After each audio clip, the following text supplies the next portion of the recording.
Bonjour. Aujourd'hui, le problème du néant. La fascination humaine pour le néant.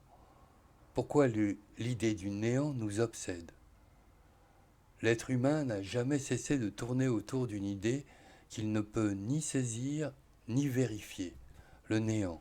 Il le redoute, il le désire parfois, il le contemple comme un gouffre, il en fait une origine, une fin, une menace, une promesse.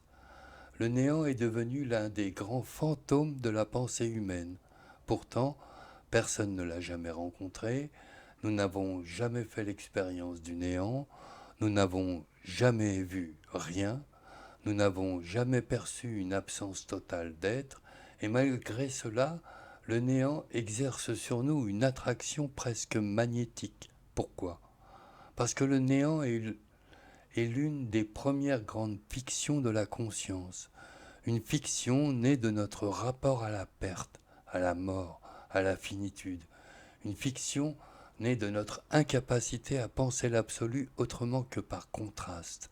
Le néant apparaît lorsque la pensée se heurte à ce qu'elle ne peut pas contenir. Il surgit comme un vertige, comme un blanc, comme un silence trop vaste. Il est l'ombre portée de l'être sur notre intelligence. Depuis les premiers mythes, l'humanité a projeté ce vertige sur l'origine du monde. Au commencement, il n'y avait rien. Cette phrase, répétée dans tant de traditions, n'est pas une description cosmologique, c'est une confection cognitive. Elle dit « Nous ne savons pas penser ce qui précède l'être, alors nous imaginons le rien. Le néant n'est pas une réalité, il est un miroir de nos limites. » Bonne réflexion à tous.